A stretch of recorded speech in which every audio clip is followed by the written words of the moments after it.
Solicitamos que todos se acomodem, por gentileza, para que a gente possa anunciar a nossa próxima atividade.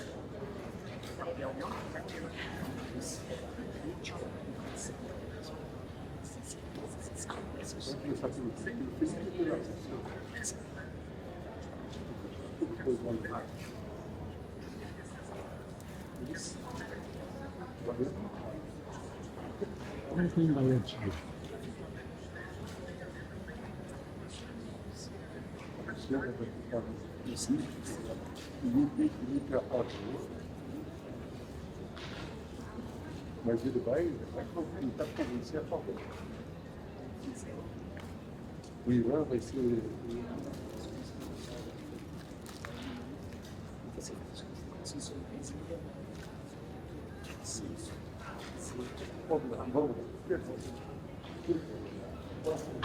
Senhoras e senhores, estamos caminhando para o final da nossa programação do terceiro Fórum Turismo de Saúde 2023. Nossa próxima atividade será um debate em formato de júri popular. E o tema a ser abordado será: investir ou não em turismo de saúde nos hospitais do Brasil. Para mediar esta atividade, nós convidamos o diretor comercial na Health Solutions Group Brasil, André Gal. Por favor, vamos receber algumas salvas de palmas.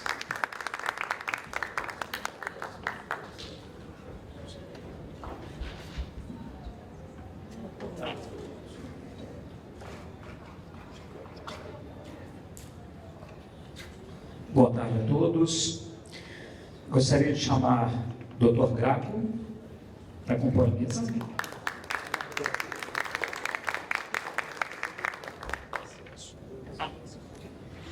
Doutora Valéria Salles.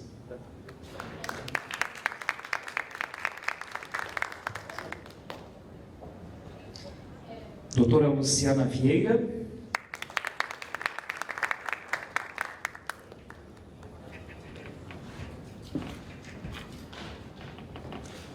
Doutor Fracaro.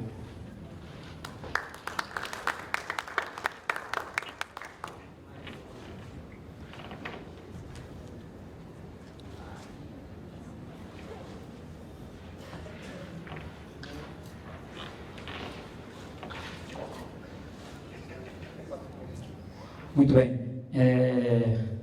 Gostaria de pedir aos senhores e às senhoras que fiquem muito atentos ao tema. É um tema de extrema relevância, não só para a sociedade brasileira, mas para a sociedade mundial como um todo. Então, o Dr. Graco vai nos trazer a temática que será discutida nesse tribunal na tarde de hoje. Obrigado, Excelência. Então, eu vou fazer a apresentação do caso, depois eu vou chamar aqui, tanto a gente vai precisar de mais uma cadeira, para o Felipe e para o Irã, né? E a questão é a seguinte: nós temos visto nos últimos anos um crescimento mundial no turismo médico e de saúde. Esse crescimento, hoje, o maior exportador é os Estados Unidos e o maior importador também é os Estados Unidos. E a gente já tem a Tailândia, a Coreia do Sul, também temos a Costa Rica e temos alguns países como Turquia e os Emirados Árabes crescendo no turismo de saúde. O Brasil é conhecido como cirurgia, e principalmente o Rio de Janeiro, como um centro de cirurgia plástica. E o que a gente gostaria de saber, e é por isso que a gente chamou esse júri, é se é viável ou não aos hospitais a investir no turismo de saúde. E eu gostaria de convidar também o Felipe para compor a mesa e o Dr. Carlos Irã.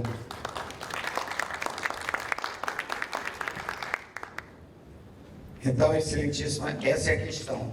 E a questão é para todos os hospitais, se vale a pena ou não vale a pena investir em turismo de saúde. Perfeitamente. Caso apresentado, eu gostaria de convocar a doutora Valéria Salles, que fará a defesa da temática trazida ao júri popular. Boa tarde.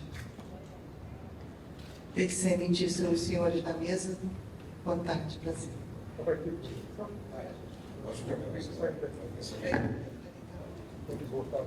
Voltemos aos nossos lugares, enquanto a doutora Valéria faz a defesa do tema.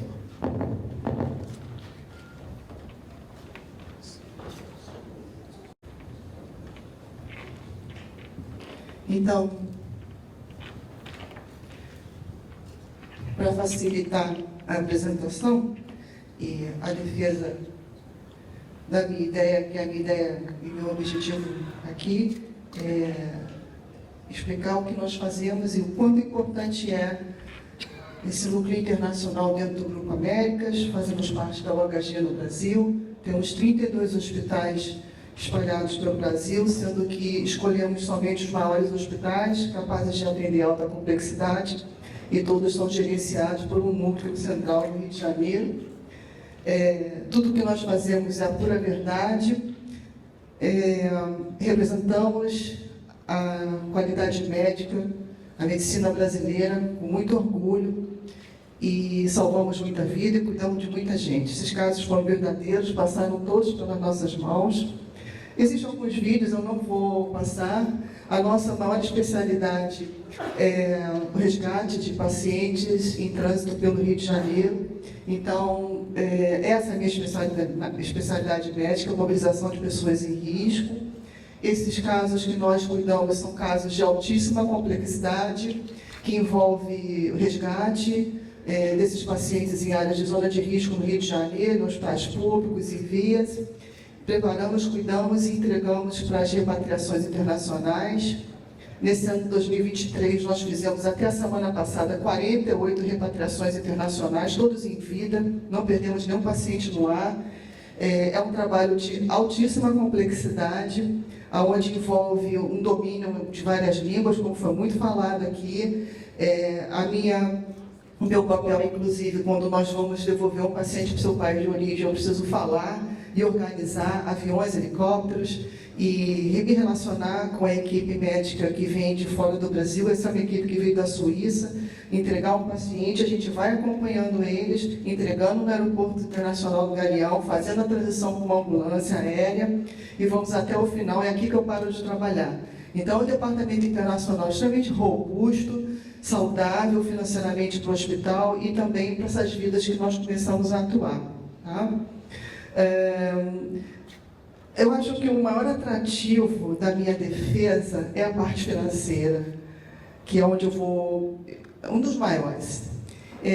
Quando a gente compara e quando a gente vê o que representa em números um departamento internacional bem organizado numa instituição, a gente vê esse gráfico, tá?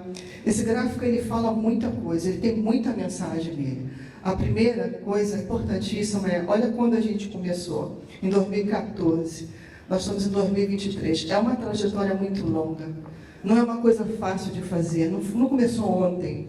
E ele reflete a confiança que nós vamos adquirindo e que as empresas vão adquirindo conosco, as seguradoras, reconhecendo dentro do grupo que eu represento, o Américas, a transparência, a capacidade, um extremo profissionalismo, inclusive para fazer esses casos, como eu falei para vocês, de repatriações até de bebezinhos. Então, ele mostra que é uma trajetória muito longa, às vezes muito solitária também, porque a gente tem que acreditar muito no que a gente faz e que faz muito bem, nós brasileiros, para entregar um resultado desse. Dependendo do gestor que está na frente da empresa, ele pode simplesmente abortar esse projeto, porque vai demorar muito, e alguns gestores, eles querem resultado imediato.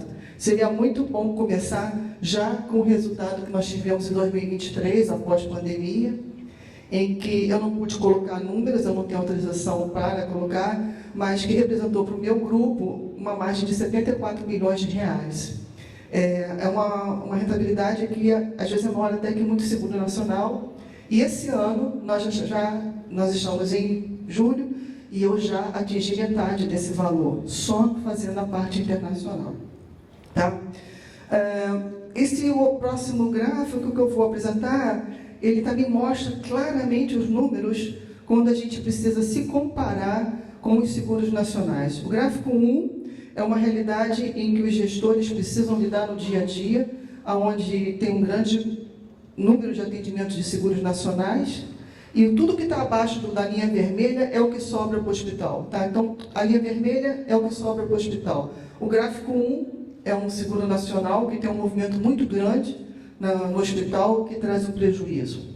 O gráfico 2, a mesma coisa, e mostra o movimento do hospital tentando diminuir o prejuízo dele, e ele vira a chavezinha em abril, em maio e junho, mas é bem pequenininho o que ele fica. Né?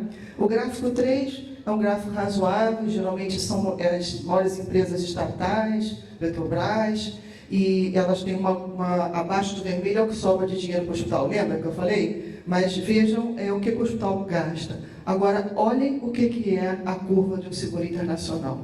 É esse gráfico 4.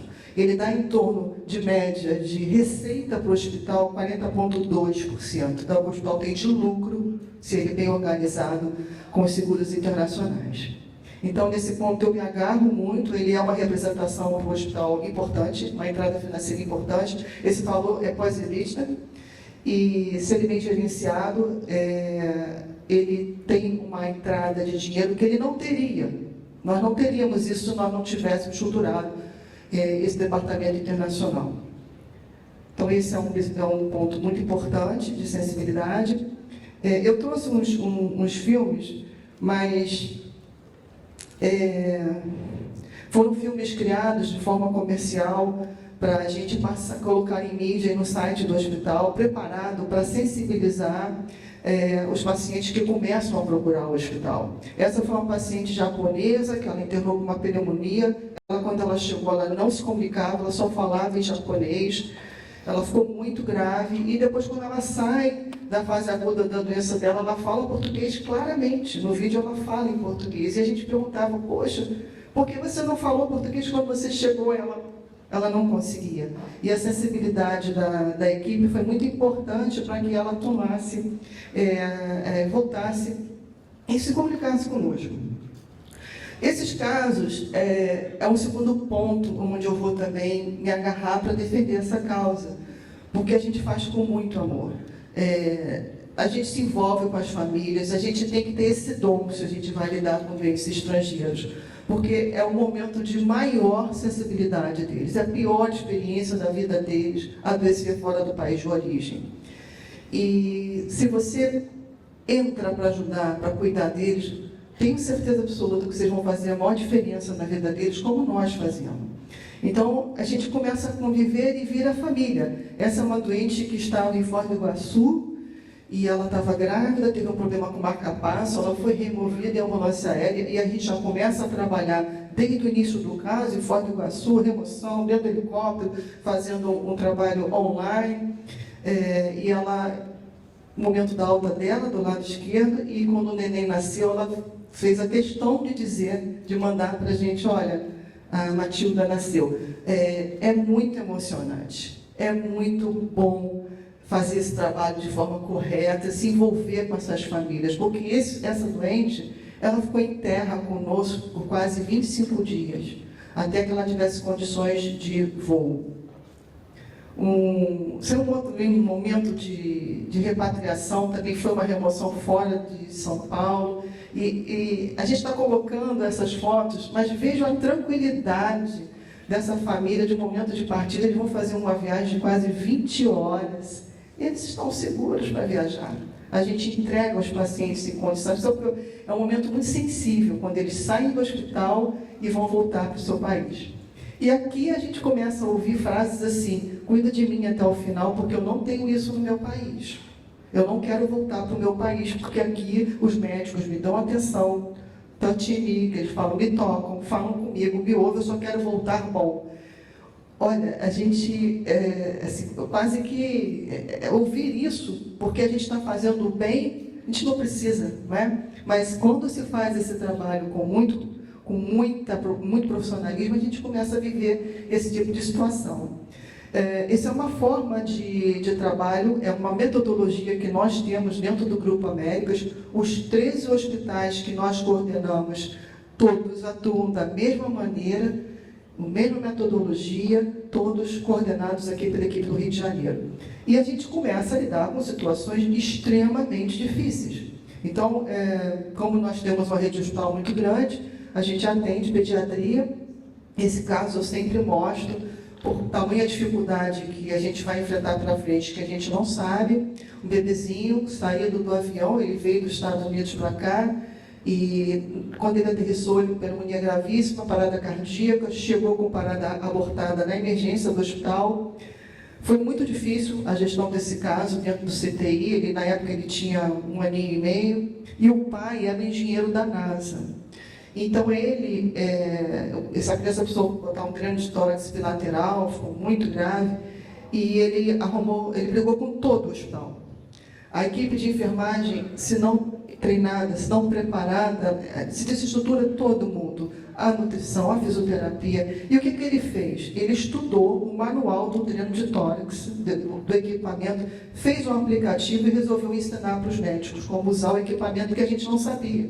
A gente não leu o manual, mas como ele estava ali, ele não desgrudava do filho, ele falava o tempo todo que iam matar o filho dele, porque ele não nos conhece, ele não sabe a nossa capacidade técnica, ele nunca ouviu falar do Hospital Brasileiro, e era o último lugar que ele queria estar com o filho dele. E quando eu tive que, em alguns casos eu ainda tenho que atuar pessoalmente, né, pela questão da língua e também por uma maior experiência, é a única coisa que ainda faz a diferença, eu ainda preciso ir a campo. E quando ele me mostrou que ele sabia mais do que toda a equipe médica que estava ali, porque ele fez o manual, né, ele deu, você tem que lidar com esse tipo de situação e saber registrar. Bem, essa criança saiu viva, a gente ficou amigo. A foto do meio é quando ele desembarca no Texas, quando ele chega em Houston, tá? E depois, 2 aninhos depois, ele manda a foto do bebê. Foi muito emblemático, porque um caso internacional, ele para o hospital. Então, quem se atrever, quem quiser trabalhar nessa indústria, esteja preparado, porque ele vai envolver todas as áreas do hospital. Momento também de repatriações, como nós fazemos o nosso foco hoje, e o que a gente mais trabalha são casos de resgate da área internacional, a gente tem esses casos para mostrar tipicamente em Rio de Janeiro. Dia 31 de dezembro, véspera do Réveillon, cidade parada, não havia mais como deslocar em Copacabana, tudo fechado, e chega um pedido para mim de alguém na França: por favor, vai buscar esse doente que está no hospital de guerra que a gente tem aqui no Rio de Janeiro, no Getúlio Vargas, alvejado, bala perdida. E ele entrou numa comunidade indevidamente por causa do aplicativo do Waze. Isso pode acontecer com qualquer um, né? E com turistas a gente vê isso, infelizmente, muitas vezes, e a gente tem que correr. Então, independente da data, da dificuldade que foi para fazer o resgate dele, a gente conseguiu, e esse é o momento da alta dele, tá? Então, a mensagem é, sim, eu acredito muito que o Departamento Internacional e o turismo médico, ele é uma fonte de renda muito importante para o hospital, é uma entrada importante, vale investimento, mas aqueles que se atreverem a fazer, que quiserem desenvolver essa indústria, precisam estar preparados.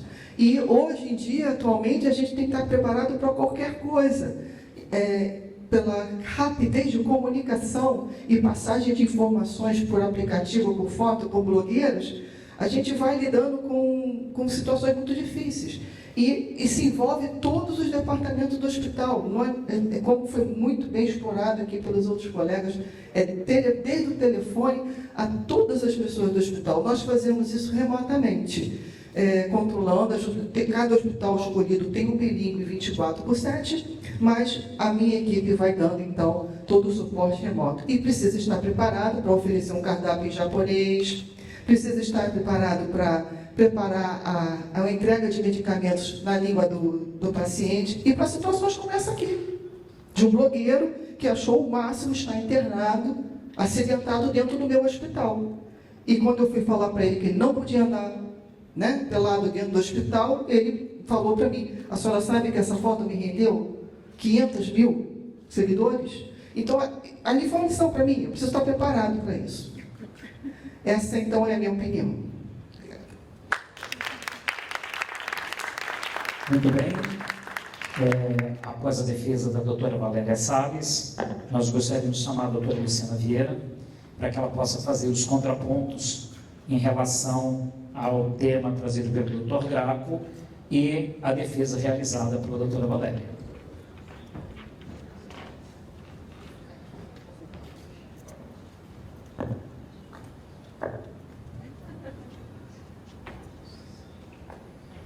Bem, boa tarde a todos.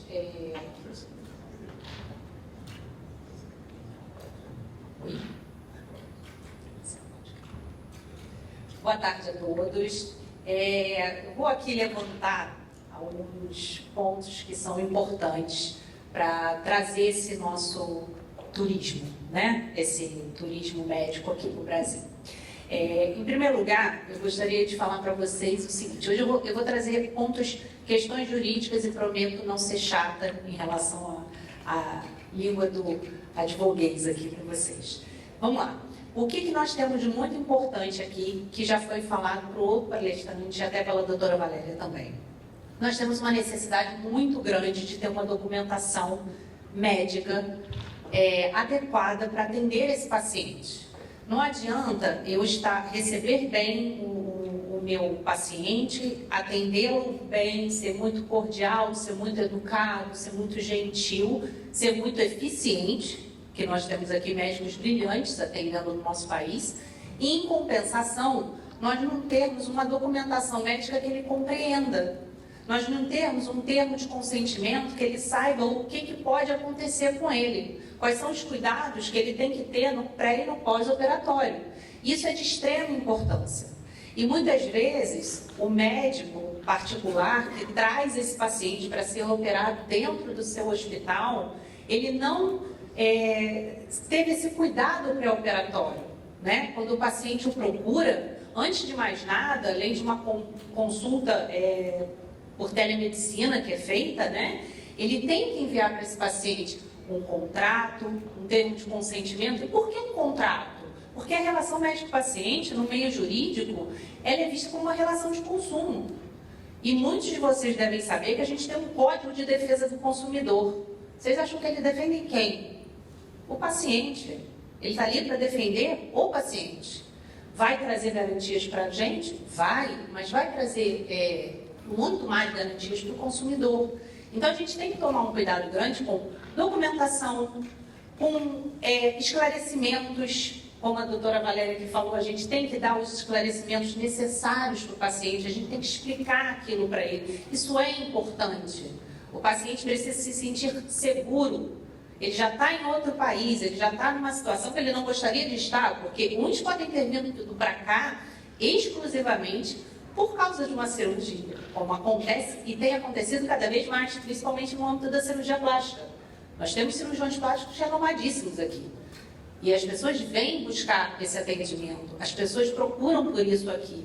Procuram também, porque muitas vezes para eles é mais econômico, eles vão procurar os nossos médicos. Nós temos um atendimento pós-operatório diferenciadíssimo, até pelo cuidado também da rapidez, como o doutor Graco já falou, a gente se preocupa com isso, de ter um atendimento rápido, de ter um pós-operatório, uma recuperação, quanto mais rápida, melhor. A gente tem... Quando ela chegou, ela não se comunicava, ela só falava em japonês, ela ficou muito grave, e depois quando ela sai da fase aguda da doença dela, ela fala português claramente, no vídeo ela fala em português, e a gente perguntava, poxa, por que você não falou português quando você chegou? Ela não conseguia.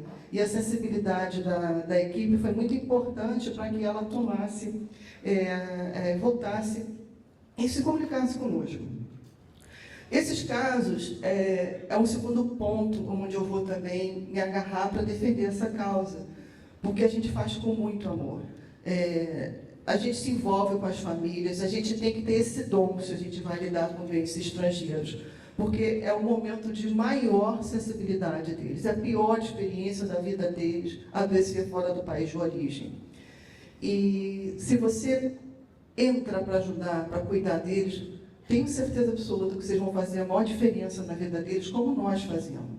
Então, a gente começa a conviver e vira família. Essa é uma doente que estava em Foz do Iguaçu, e ela estava grávida, teve um problema com marca-passo, ela foi removida em ambulância aérea, e a gente já começa a trabalhar desde o início do caso, em Foz do Iguaçu, remoção, dentro do helicóptero, fazendo um trabalho online, e ela, no momento da alta dela, do lado esquerdo, e quando o neném nasceu, ela fez a questão de dizer, de mandar para a gente, olha, a Matilda nasceu. É muito emocionante, é muito bom fazer esse trabalho de forma correta, se envolver com essas famílias, porque essa doente, ela ficou em terra conosco por quase 25 dias, até que ela tivesse condições de voo. Um momento de repatriação, também foi uma remoção fora de São Paulo, e a gente está colocando essas fotos, mas vejo a tranquilidade dessa família de momento de partida. Eles vão fazer uma viagem de quase 20 horas, e eles estão seguros para viajar. A gente entrega os pacientes em condições, é um momento muito sensível, quando eles saem do hospital e vão voltar para o seu país. E aqui a gente começa a ouvir frases assim: cuida de mim até o final, porque eu não tenho isso no meu país.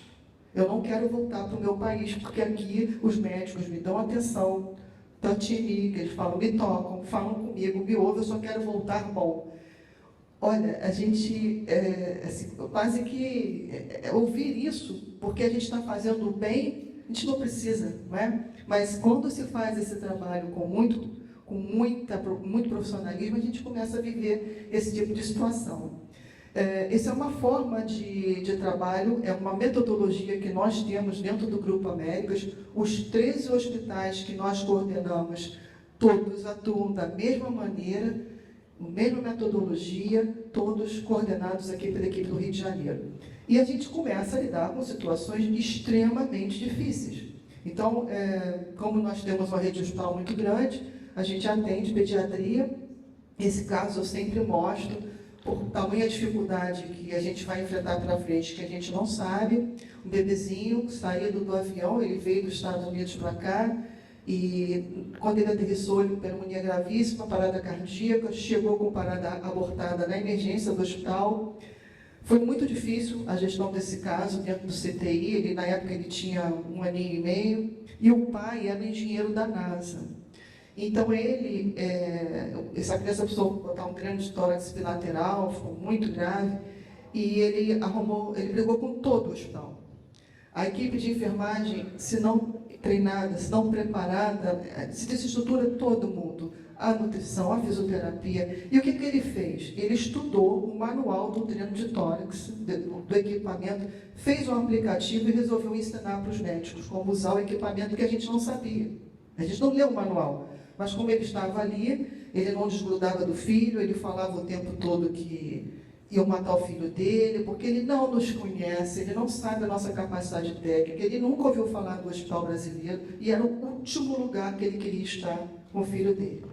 E quando eu tive que, em alguns casos eu ainda tenho que atuar pessoalmente, né, pela questão da língua e também por uma maior experiência, é a única coisa que ainda faz a diferença. Eu preciso ir a campo, e quando ele me mostrou que ele sabia mais do que toda a equipe médica que estava ali, porque ele fez o manual, né, ele deu, você tem que lidar com esse tipo de situação e saber registrar. Bem, essa criança saiu viva, a gente ficou amigo.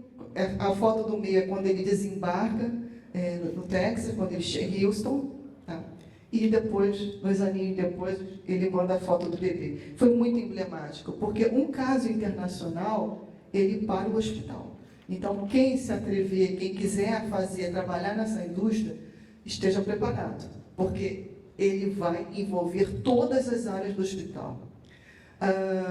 Momento também de repatriações, como nós fazemos só, o nosso foco hoje, e o que a gente mais trabalha são casos de resgate da área internacional, a gente tem esses casos para mostrar tipicamente Rio de Janeiro. Dia 31 de dezembro, véspera do Réveillon, cidade parada, não havia mais como deslocar em Copacabana, tudo fechado, e chega um pedido para mim de alguém na França: por favor, vai buscar esse doente que está no hospital de guerra que a gente tem aqui no Rio de Janeiro, no Getúlio Vargas, alvejado, bala perdida, e ele entrou numa comunidade indevidamente por causa do aplicativo do Waze. Isso pode acontecer com qualquer um, né?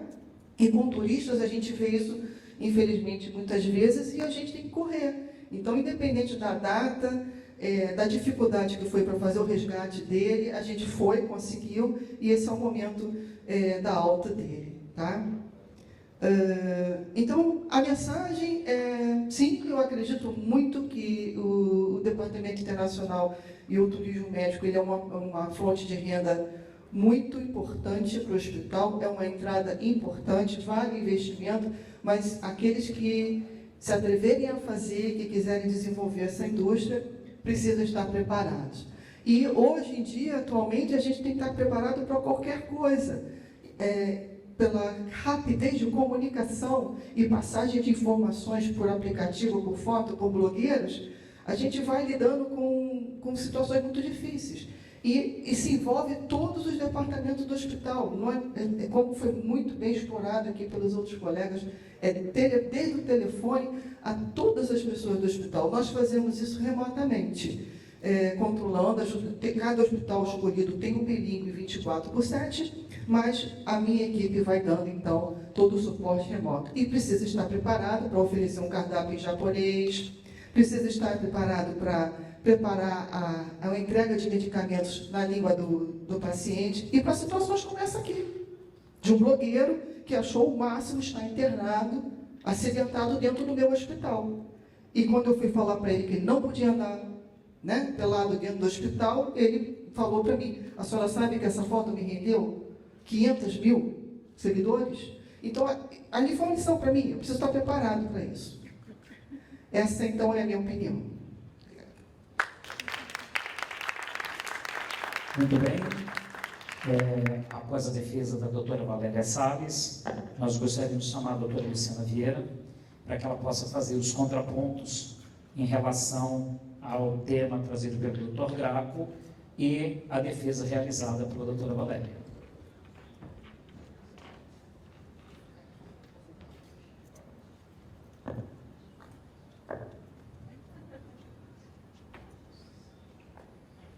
Bem, boa tarde a todos.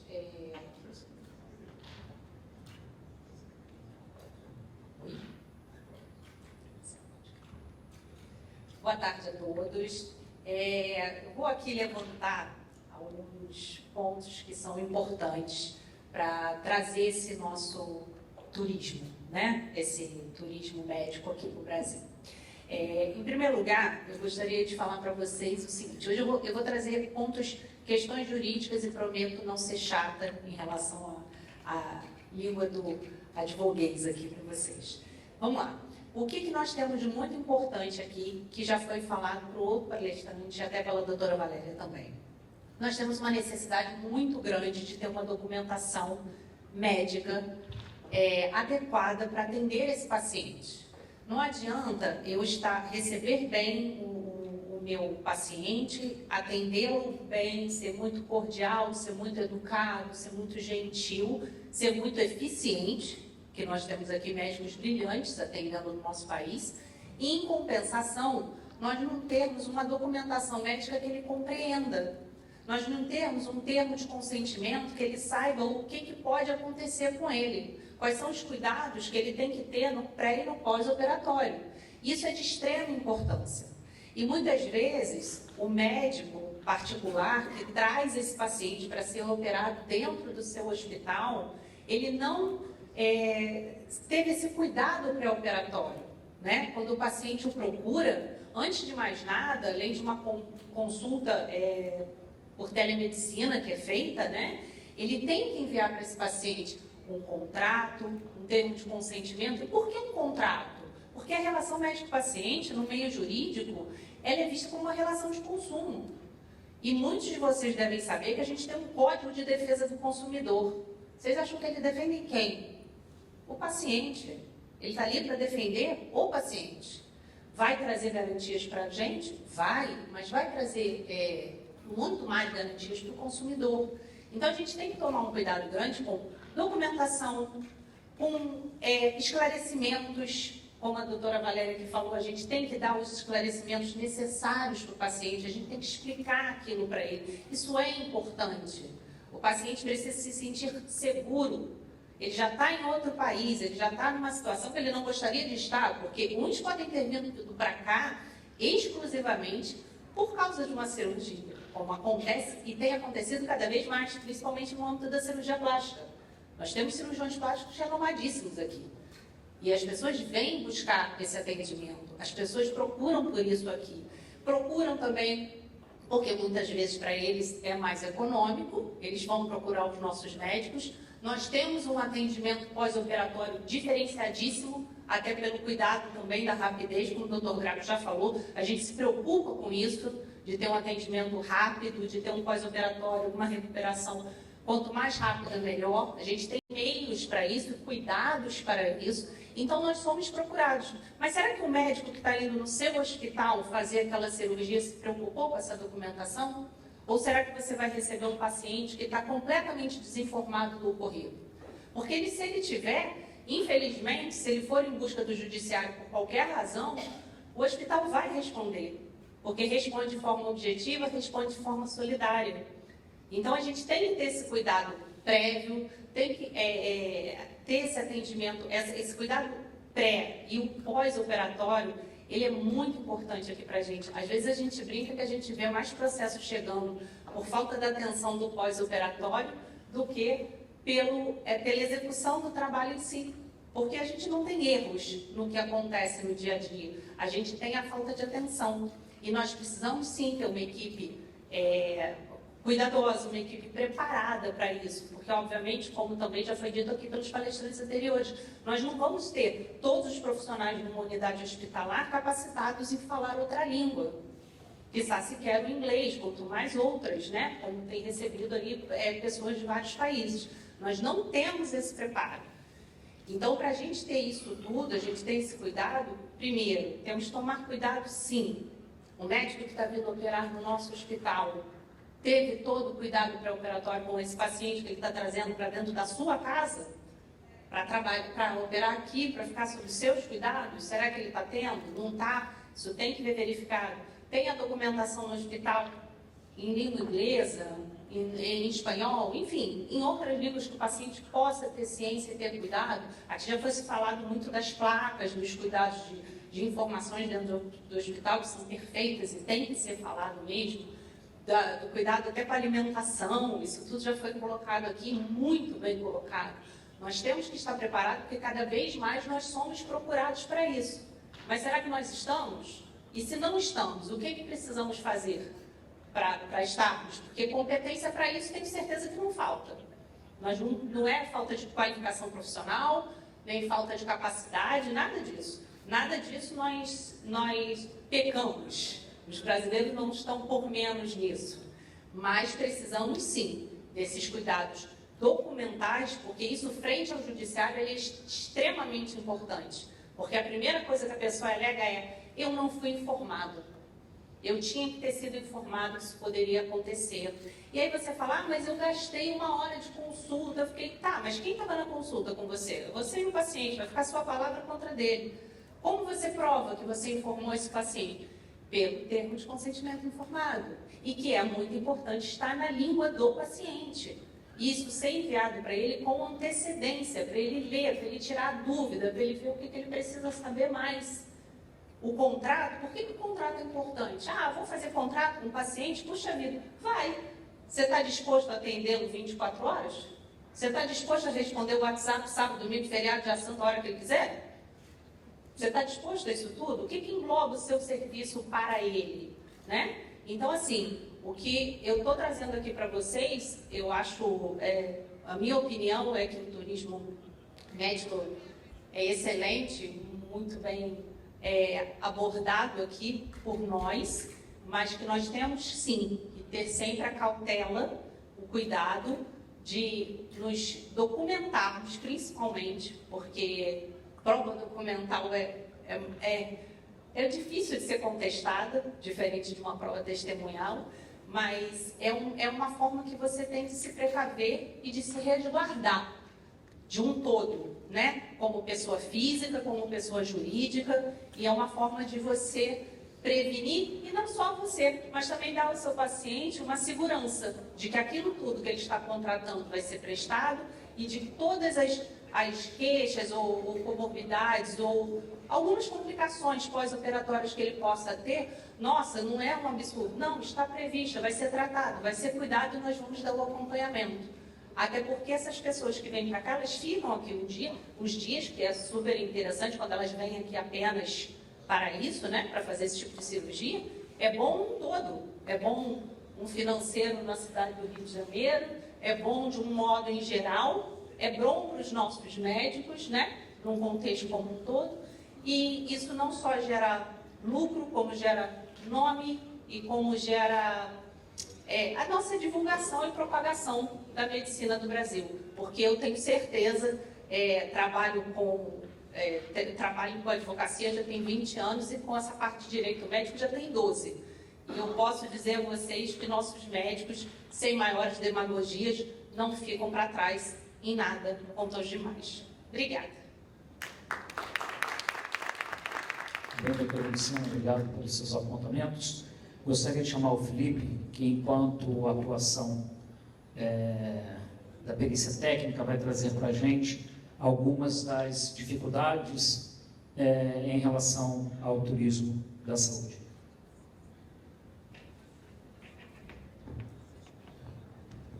Muito obrigado. Vou ficar na outra ponta aqui. Gostaria de acrescentar alguns pontos, até somando conteúdos diferentes daquilo que foram já explorados, tanto em palestras anteriores ou no meu momento de fala, mas um ponto que eu acho muito sensível é o relacionamento médico. E aí, relacionamento médico tanto da nossa instituição, para que a gente possa trabalhar esse tema dentro do nosso corpo clínico, mas também o relacionamento médico com hospitais de fora. Então, a maneira como o nosso corpo clínico ele é visto fora do país, a maneira como nós conhecemos equipes médicas de fora do Brasil também. Digo isso pelo seguinte: muitas vezes, quando nós recebemos pacientes de fora, o médico encaminhador ele vê isso como um problema. Ele se sente, na verdade, perdendo um paciente para uma instituição brasileira. Então, isso é bastante delicado, porque a gente tem excelentes profissionais, a gente tem excelentes hospitais, a gente tem equipes multi que estão preparadas para esse acolhimento. Só que muitas vezes esse médico encaminhador ou a instituição encaminhadora olha para esse processo como um problema, já que ele sente que ele está perdendo um paciente para uma instituição brasileira. Então aqui é muito importante, quando a gente pensa no engajamento do corpo clínico e nessa relação com os médicos, que a gente consiga também extrapolar para o relacionamento com outros hospitais fora do Brasil. Digo isso também pensando como nós conhecemos os hospitais de América Latina. Qual é a percepção que a gente tem quando a gente pensa numa contra-referência? Quando eu preciso devolver esse paciente para os países de origem, conhecendo ou não as melhores equipes médicas ou os equipamentos e terapias que estão disponíveis nesses países vizinhos, e a maneira como este profissional brasileiro está se relacionando com as equipes médicas que vão receber esse paciente de volta. E aí, pensando também na importância, no seguinte sentido: se esse paciente vem, ele precisa retornar e é esperado que ele retorne. Muitas vezes ele se encanta com os hospitais brasileiros ou com as equipes médicas brasileiras e por uma opção do paciente ele permanece em tratamento. Eu já tive casos de pacientes que viajaram 25 vezes para o Sírio-Libanês para fazer quimioterapias. 25 sessões de quimioterapia, pagando passagens aéreas, pagando hospedagem, pagando pelo hospital, mas porque ele percebeu, ao chegar no Brasil, que por alguma razão ele não podia mais confiar no médico de origem.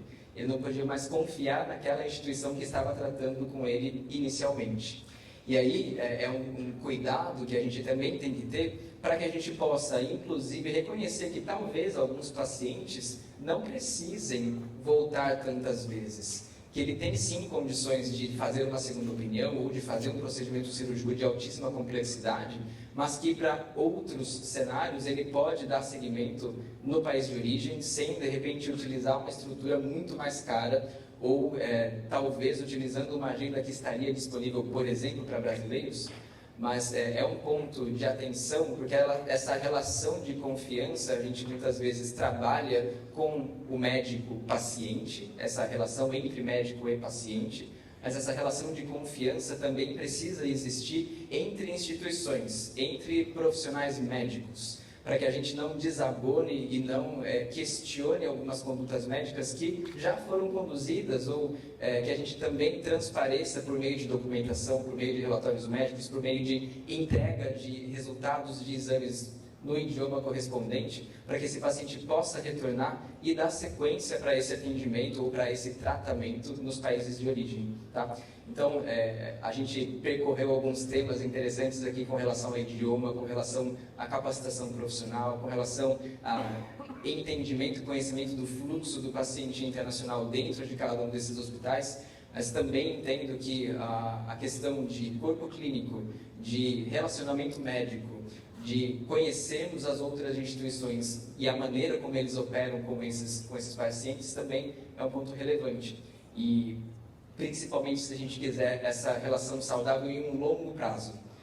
Se a gente for imediatista e tiver sede de receber esse paciente e absorver esse paciente no nosso sistema, muito provavelmente a gente vai criar barreiras ao invés de criar pontes para novos encaminhamentos.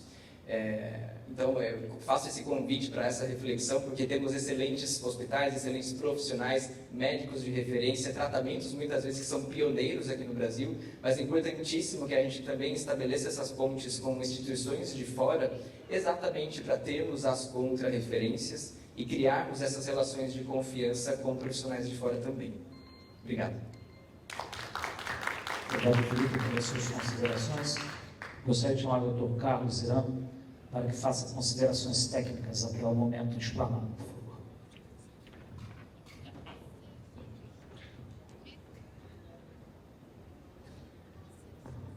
Boa tarde, obrigado pelo convite. A minha consideração, ela se remete um pouco, ela foge um pouco da operação, até para evitarmos qualquer tipo de embate que eu acho que não cabe. Mas a minha visão, ela é uma visão mais sistêmica.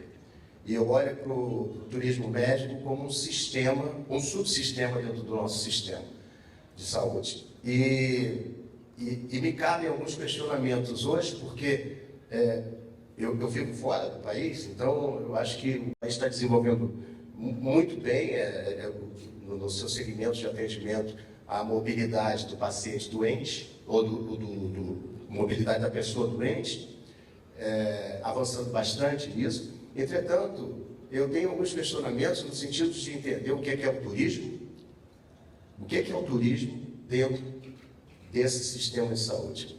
Porque quando eu vejo o vosso caso, doutor, eu vejo uma atenção elitizada, ou seja, pessoas que podem estar ali e podem ser atendidos, são atendidos muito bem e com todo direito.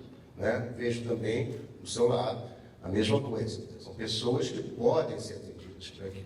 Mas quando a gente vai para o Amazonas, como eu tive agora em Manaus, e eu vi a necessidade, dentro da Secretaria de Estado de Saúde, a necessidade de uma atenção à distância, que eu chamo de sacralização do processo do cuidar, eu vejo o quanto a gente ainda tem um problema a resolver, porque nem a telemedicina chegou, nem o teleatendimento chegou no Amazonas, né? Com raras exceções. Então, aqueles doentes, eles poderiam ser, digamos assim, financiados e serem atendidos no Sírio-Libanês, poderiam ser atendidos na sua rede health, se por acaso fossem financiados, houvesse um suporte governamental que pudesse dar facilitar o acesso dessas pessoas a essas ilhas de excelência. Eu vejo que tem um exemplo na Europa, que é um exemplo que o mundo precisa olhar, que são as redes de referência para doenças raras, que eu, com muito prazer e orgulho, eu faço parte dos avaliadores dessas redes europeias. E eu vejo coisas fantásticas sendo feitas com muito amor, com muito carinho, a semelhança do vosso trabalho. Entretanto, para pessoas e famílias que não têm condições de pagar, financiados pelo Fundo Europeu, evidente, há um próximo. Meu Deus, mal comecei. Então, financiado por um fundo europeu, pelos fundos europeus, e que facilitam o acesso. Eu diria que a gente precisa, acho que nós temos uma questão conceitual quando nós utilizamos turismo de saúde. Graco, me perdoe, mas eu acho que precisa fazer essa reflexão. Porque, na realidade, nós temos associado o conceito de que vamos ampliar a nossa oferta para pacientes estrangeiros ou para pacientes que necessitem da nossa atenção. Mas nós precisamos estruturar esse sistema dentro do que é praxe na saúde. Qual é o atendimento agudo, qual é o atendimento crônico, qual é o acompanhamento que se dá. Há que se estratificar o perfil desse doente que chega até nós para sermos tratados. E depois associarmos onde é que podemos entrar com o conceito do turismo. Né? Porque, com certeza, aquele senhor que estava com o filho e que se aborreceu bastante no serviço, ele não estava fazendo turismo. Ele não estava fazendo turismo. Ele estava efetivamente necessitado de uma atenção para o filho. Basicamente esse é o objetivo dele. O propósito dele era atender o filho, porque ele não era visitar o Pão de Açúcar, nem o Cristo Redentor. Entretanto, o que nós construímos no mundo com o conceito do turismo médico foi a atratividade do convívio, e principalmente quando, pelo que me consta na história do turismo médico ao redor do mundo, a possibilidade de se, inclusive, proporcionar a doentes terminais, a doentes que fora de condições terapêuticas, a possibilidade de um convívio e de uma qualidade de vida melhor. Aí a gente associa o turismo. Mas na agudização, no agudo, é complicado dizer que nós estamos fazendo turismo médico. Agora, defendo piamente aquilo que eu estou dizendo, uma oferta qualificada para pessoas de... Não vou acabar. Pessoas, um atendimento qualificado, muito bem treinado, pessoas muito bem treinadas para atender não só estrangeiros, mas eu diria que forasteiros. Aqueles que estão vindo de qualquer parte desse país, que é continental, mas, sobretudo, que eles pudessem ser servidos por um suporte governamental, que pudesse dar acesso a isso, e que os hospitais públicos também pudessem proporcionar esse tipo de oferta, satelizassem essa oferta. Olha, eu vou me aborrecer com a Viva. Muito bem. Obrigado, doutor Carlos Irã. Antes de chamar as considerações finais com o doutor Fracaro, eu gostaria de saber se existe algum contraponto que o doutor Graco, que trouxe o tema, mediante ao que foi feito de defesa e também de análise sistêmica e crítica do tema, se o senhor gostaria de fazer algum apontamento. Bom, o termo turismo médico, vem do medical tourism. Ele foi criado fora do Brasil e a gente teve muita dificuldade em traduzir ele, chamar de turismo médico, inclusive nas traduções que a gente faz, que eles falam de turismo de médico, eu tive que transformar isso em pacientes, né?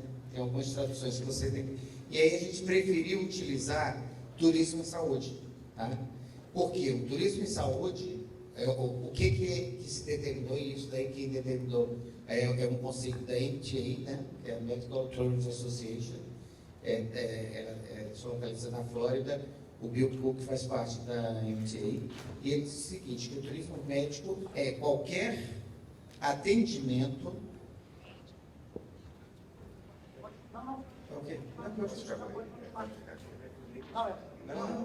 Não, doutor Carlos, é só o microfone, porque o Fracaro vai falar na sequência.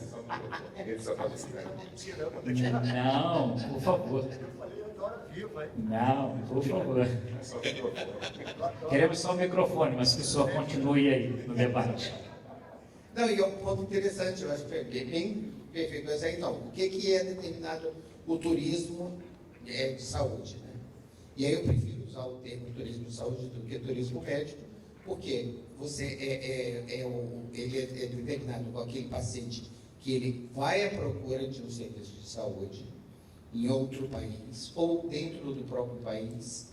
E aí foi muito interessante que você falou de Manaus e de tudo, mas aí eu vou atualizar você um pouquinho. Na pandemia, a gente teve um fluxo de pacientes do Amazonas, do Acre e daquelas populações que veio para Rio e São Paulo. São pessoas que tinham como fazer isso e eles pegavam aqueles barcos, se transportavam para as grandes cidades, pegavam o avião e vinham aqui para o Americans, para o Samaritano, para o Sírio-Libanês, para o Einstein e tudo mais. E teve uma falta, inclusive, de aviões particulares que eram fretados exclusivamente por esses pacientes. Então, turismo médico aí é determinado esse paciente que viaja para fazer um determinado procedimento em outro país, ou pelo custo, ou pela acessibilidade, ou então, às vezes, que no seu país não é possível, porque é contra a lei, etc, etc. A gente vê isso também no fluxo de, hoje em dia, nos Estados Unidos, sobre o aborto, que é saiu uma lei nova, ele já não é permitido em alguns estados, a pessoa ela sai de um estado e vai para outro estado. Isso é um turismo em saúde, né? E aí também a gente classifica como turismo em saúde todos aqueles pacientes que possuem convênios ou seguros internacionais e que estão de passagem em outro país. Ou seja, ou aqueles expatriados, ou então aquele paciente, aquela pessoa que está de férias, e aí eu defendo um pouquinho, esse paciente ele veio para turismo, ele não veio para se internar aqui, ele veio para turismo e por acaso houve um contratempo e ele teve que internar. Mas nada impede que depois que ele melhorou, ele vai continuar fazendo isso tudo. Mas na prioridade dele, ele veio aqui não para se internar, porque senão internaria lá. Tá? É complexo, o conceito disso, mas eu acho que é correto, foi a melhor maneira que a gente conseguiu traduzir isso. E hoje em dia, eu acho que está expandindo mais ainda, como o Sam Portman, você viu a palestra dele ontem, né? Ele falou que hoje em dia a gente está pensando já, o Panamá começou com essa ideia já há alguns anos atrás, que é o melhor local para você se aposentar, então ele faz um turismo médico que a pessoa recebe lá sua aposentadoria nos Estados Unidos. Você tem um seguro de saúde, você tem a estadia lá e você consegue, inclusive, estar num flat ou num local de assistência e de envelhecimento. Então, até esses centros aí de tratamento para o idoso, né, ele também está chamando de turismo médico. Perfeitamente. Muito obrigado, doutor Draco. Doutor Fraccaro, o senhor tem 10 minutos para que o senhor possa fazer as conclusões finais em relação a tudo que foi debatido até o momento, para que depois eu possa convocar o júri popular para que a gente tome uma decisão. Eu estou me sentindo num jantar que eu estava em casa e surgiu uma discussão. Eu ia começar a falar, minha filha mais velha falou: pai, aqui você não é o presidente, resuma logo a sua conclusão. Depois de toda essa fala, eu vejo o seguinte: ninguém, nem o mais negativo possível, vai falar que não acredita em turismo médico. Só que tem dois tipos, como você falou. Que eu estava uma vez andando de moto no Paraguai, o meu amigo caiu da moto, fratura exposta, até água sanitária, se tivesse lá, a gente ia usar, né? Eu não ia nem saber se o cara fala espanhol, eu queria o socorro. Mas não é esse turismo que eu estou falando. O que eu estou falando, o que eu penso é aquela pessoa que está, que nem quer implantar cabelo. Qual é o melhor país para implantar cabelo hoje? Parece-me que é na Turquia. Vai todo mundo lá e volta, volta igual você. Você fez lá, provavelmente. Então, veja o seguinte. Mas deixa, é natural? estou tentando acreditar, vamos lá. Então, o que eu acho nesse turismo que a pessoa procura é como comprar um carro, ele é um business.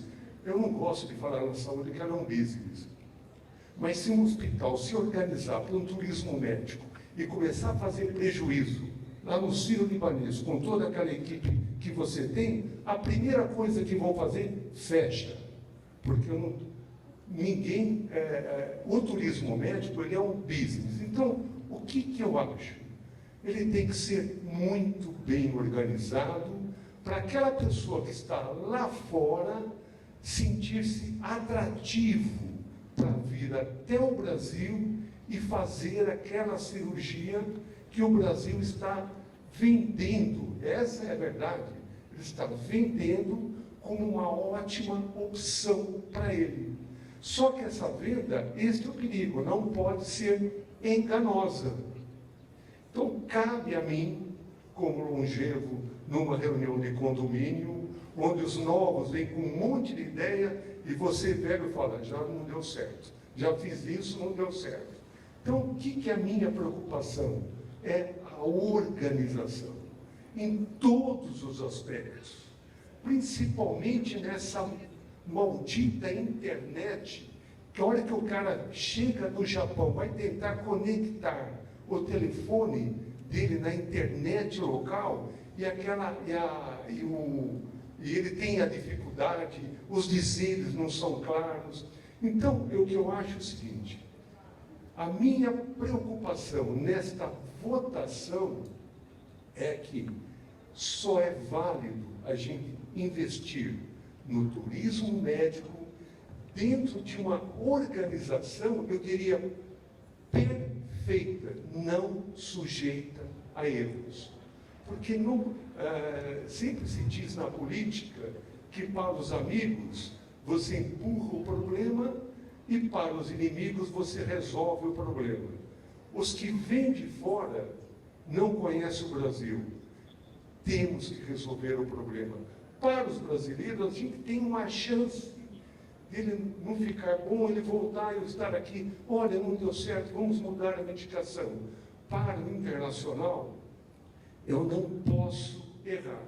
Então, a dúvida que eu lanço é, quando você trata de um hospital, ou um Sírio, que ele fez a organização dele, ele vai se vender, não tem o que questionar, mas quando eu começo a lançar Brasil, especialista em cirurgias de cardio, você pode escolher Rio, São Paulo e outras cidades, eu tenho que ter a certeza que todas elas estarão falando a mesma linguagem.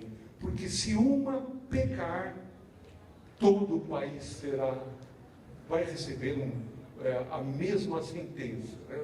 E a última preocupação de um turismo em São Paulo é alguém da família andando na Avenida Paulista e alguma placa, não use o telefone, pode ser roubado, cuidado, segure a sua sacola, chega no restaurante e a sacola já é amarrada na cadeira para ninguém roubar. Mas isso daí eu acho que não tem muito o que fazer, né? Então, minha opinião é simplesmente essa. Muito obrigado. Obrigado, doutor Fracaro. Muito bem, enquanto julgador do tema, foram trazidos para a gente a problemática. A doutora Valéria Salles fez a sua defesa em relação ao tema, trazendo para a gente provas contundentes em relação a mais de uma década de sucesso, né? No resgate desses pacientes, sejam eles expatriados ou que tenham vindo fazer o turismo em nosso país e tiveram algum tipo de intercorrência. Mas também ela trabalha na célula dela, né, com a opção do paciente que quer vir a uma das unidades dela, que ela cuida no União, para poder fazer o seu tratamento. Filipe trouxe a mesma situação em relação ao Hospital Sírio-Libanês, a sua experiência, né, no paciente que seja na mesma situação, né, ou que venha exatamente para fazer um procedimento, né, agendado, estruturado, com toda uma retaguarda para fazê-lo, e vem ao país para fazer aquele tratamento. Dr. Carlos Irã, doutora Luciana e doutor Fracaro fizeram seus apontamentos em relação às questões técnicas, aos cuidados e atenção que devemos ter, mas o veredito é dos senhores. Os senhores, enquanto um júri popular, em mãos de tudo que vocês ouviram, em mãos de todas as falas trazidas aqui, está na mão dos senhores a decisão se o Brasil deve ou não deve investir no turismo de saúde. Gostaria que os senhores se manifestassem. Se alguém da plateia quiser se manifestar nesse momento, fique à vontade. Por favor.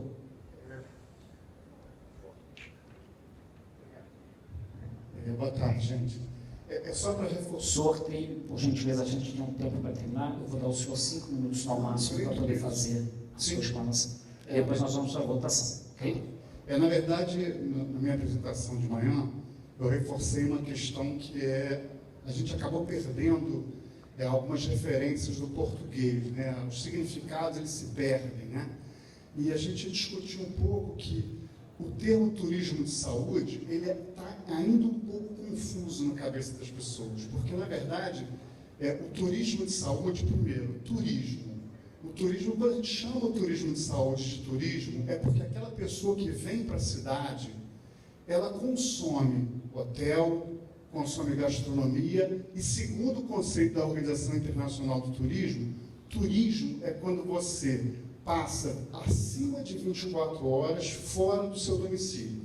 Então, uma pessoa que vem, por exemplo, do Rio de Janeiro, para fazer um procedimento de saúde, odontológico, médico, fisioterapêutico, e passe esse um dia fora, aí ele se considera turista de saúde. No caso, por exemplo, da doutora Valéria, a gente é uma questão que a gente busca, não é uma questão de ninguém se ofender, a gente não usa o termo, um grupo nosso não usa o termo turismo de saúde, porque essa pessoa não veio ao Rio de Janeiro para se tratar, ela já é turista. Então, ela é muito, como ela mesmo comentou, que eu acho que intercorrência, não sei qual foi o termo que você usou. Ele, na verdade, ele está na cidade para fazer turismo e sofreu um acidente. Então, não existirá uma pessoa que pensa, eu vou para o Rio de Janeiro porque eu quero me acidentar e ser tratado no Samaritano. Então, por essa razão, a gente não considera que o paciente da doutora Valéria é um turista de saúde. Então, sempre, nesse aspecto, o turismo de saúde é uma coisa salutar, porque, na verdade, o indivíduo vem para a cidade buscando o tratamento e associando isso a uma beleza regional, a algum outro atrativo, a uma oportunidade que ele tem. Isso é uma questão, então, que eu acho importante, se a gente vai votar se o Brasil deve ou não, a gente entender o que é o turismo de saúde realmente. O caso do Felipe é o turismo de saúde, porque as pessoas agendam para ir no hospital e fazer o procedimento. Esse é um aspecto. O segundo aspecto que eu queria apresentar, que o Dr. Carlos comentou, eu acho importante a gente lembrar o seguinte: turismo médico ou turismo de saúde, a gente usa o turismo de saúde porque a gente pega o odontológico, fisioterapeuta. O turismo médico, ele é eminentemente privado. Então, toda essa necessidade que a gente tem de atender o cidadão pela rede pública é obrigação do Estado e já é. Algumas cidades já fazem um tratamento de qualidade para o seu próprio paciente. No nosso caso, alguém que vinha do Amazonas para o Rio de Janeiro ou para São Paulo para fazer um procedimento privado, a gente considera turismo de saúde. Óbvio que a gente tem o Hospital do Câncer no Rio de Janeiro, que vem gente de tudo, que são turistas de saúde, mas a rede pública que atende. Como o nosso foco é business, é dinheiro, é grana, é recurso, é investimento, até porque no Estado a gente não tem controle, são decisões políticas, enquanto que a iniciativa privada é business, é lucro, é faturamento, a gente separa também esses universos, ou seja, turismo de saúde da rede pública, a gente não tem muito o que fazer. E na rede privada, a gente busca trabalhar para que ele evolua, cresça, os profissionais melhorem, e o profissional do privado, muitas vezes, é o profissional do público. Então, o público também cresce a partir disso aí. Só isso. Perfeito. Obrigado Obrigado pelas gente. suas contribuições. Senhores, solicito que vocês levantem a sua mão aqueles que entendem como sendo favorável o investimento do Brasil, das suas estruturas, para o turismo de saúde.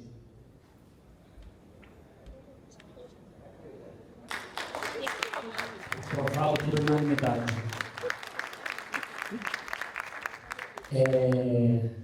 Queria agradecer ao Dr. Graco, queria agradecer a FBH, a ESH, pela realização da 14ª Convenção, pela honra de poder participar com todos vocês, agradecer a todos os congressistas e que a gente possa levar, né, embora a gente tenha feito uma temática mais dinâmica, que a gente possa levar, né, de uma maneira não de apresentações tão teóricas e tão formais, mas o despertar que foi gerado em cada um de nós para olhar todos os pontos trazidos, né, para que, se a nossa instituição hospitalar tem o desejo, né, de trabalhar em relação ao turismo de saúde, em trazer, né, clientes internacionais, pacientes internacionais ou nacionais, porque ele não precisa ser só internacional, para dentro das suas estruturas, com o objetivo do tratamento médico, né,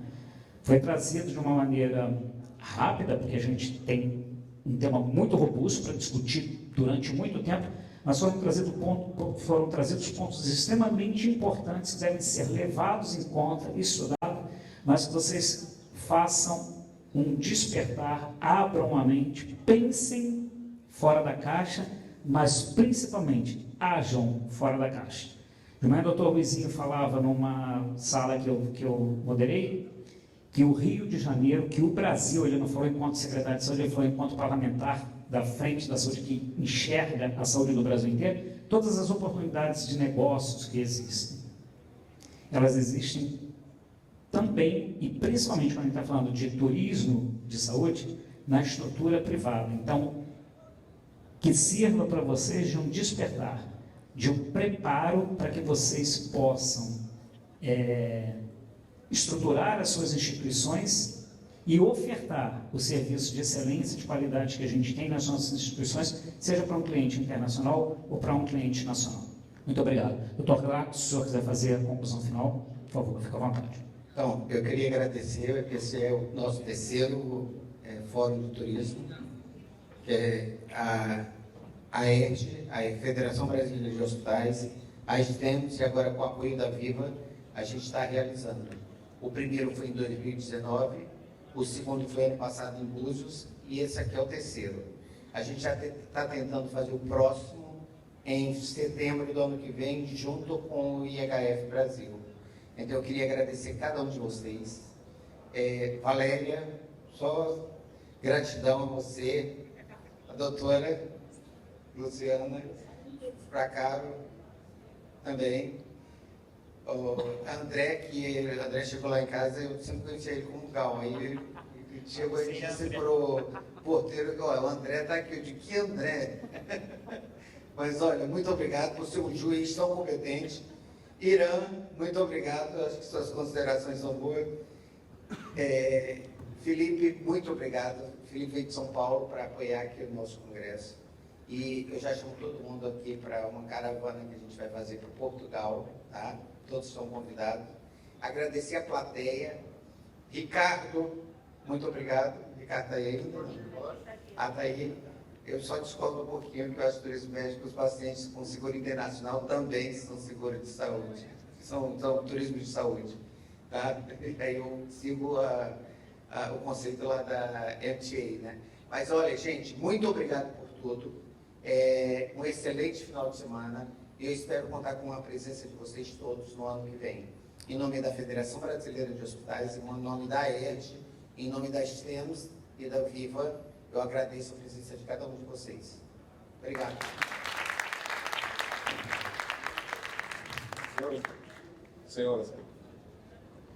Senhoras e senhores, então queremos oficialmente encerrar e agradecer a participação de todos vocês. Teremos agora uma foto oficial e convidamos primeiro para a foto aqui da mesa do júri e depois para que vocês também possam participar desse momento aqui. Muito obrigado. Muito obrigado. Sem questionar. A cara do vai descer. Eu vou descer para você.